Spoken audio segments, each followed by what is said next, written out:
Hello and welcome back to the channel.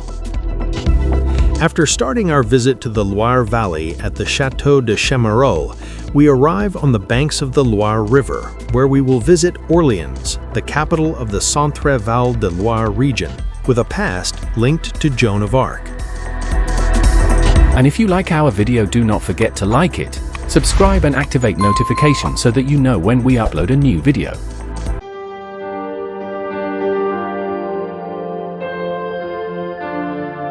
After visiting the Château de Chamerolles, where besides the castle's architecture we enjoyed the perfume museum, we head south to the banks of the Loire River to visit the city of Orléans, a city with Celtic origins when it was called Cenabum, conquered by the Romans as Civitas Aurelianorum, a key city in the Hundred Years' War, and upon the arrival of Joan of Arc, she liberated the city from the English siege in 1429, changing the course of the war and becoming an iconic symbol.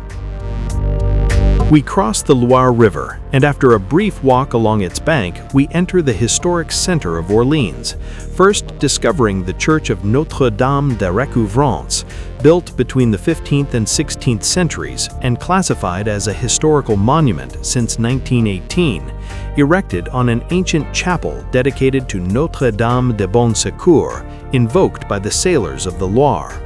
Once built, it was modified and rebuilt several times, especially after the Wars of Religion, and was restored in the 19th century, giving it its current appearance. Heading towards Joan of Arc's house, we find the Tour Saint-Paul, completed in 1627, which was the bell tower of the eponymous church, destroyed by bombings in 1940.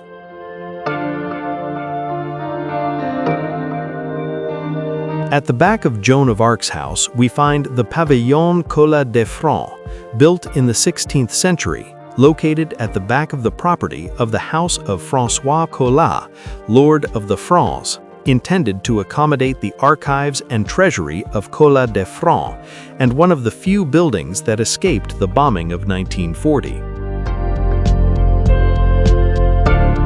From this monument, we observe the backyard of Joan of Arc's house, accessed from Place de Général de Gaulle, the house where Joan of Arc stayed until the end of the siege on May 4, 1429, a beautiful half-timbered house where one can enjoy a multimedia room and the largest documentary archive of the heroine.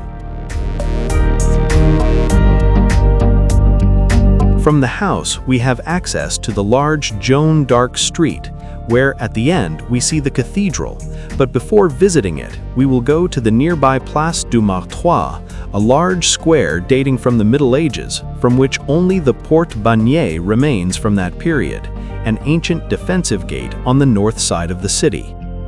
The current square dates from the 18th century, and here we find buildings like the Old Chancellery, as well as a large equestrian statue of Joan of Arc. Here, the little ones enjoy a beautiful carousel, and in summer, they can cool off with the water jets of the fountain.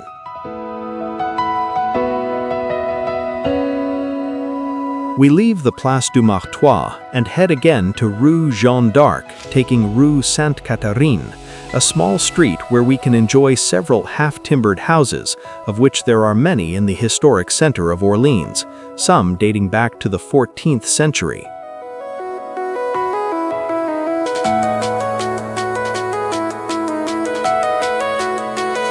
And we arrive at Jeanne d'Arc Street, created in the 18th century and initially called Rue du Bourbon, connecting Place de Général de Gaulle with the cathedral, of which we have an impressive view at the end, and where the annual parade of the Joan of Arc Festival is held each year between April 29th and May 8th.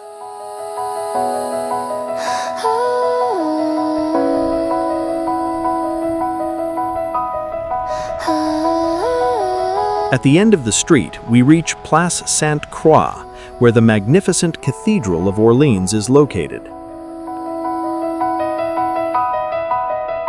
Orleans Cathedral is among the 5 largest Gothic cathedrals in France, measuring 140 meters long, 53 meters wide, and 106 meters high. Its construction lasted 6 centuries, beginning in 1287 and officially inaugurated on May 8, 1829. In its superb and spacious interior, we find 11 13th century chapels, as well as a chapel dedicated to Joan of Arc, or rather Saint Joan of Arc, as she was canonized in 1920, finding in the cathedral several stained glass windows that narrate her story.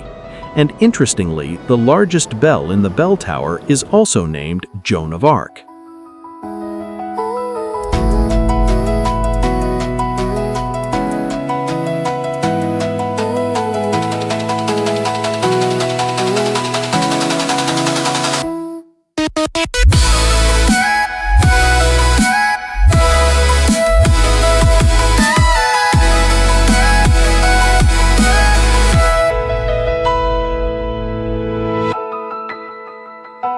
Next to the square where the cathedral is located, we find another square, Place de l'Étape, and in it stands the beautiful Hôtel Groslot, with a lovely facade of stone and brick, built between 1549 and 1553 by Jacques Groslot, bailiff of the King of France, and where kings like Francis I or Karl IX stayed, even serving as the town hall until 1981.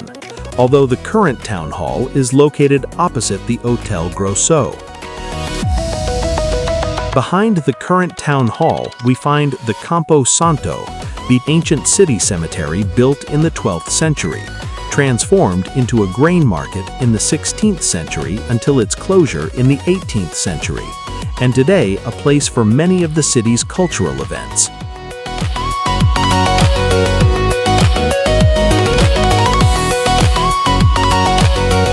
From the Campo Santo, we go back down to the Loire River, walking through the streets and alleys of the historic center, many of which preserve beautiful and colorful half-timbered houses.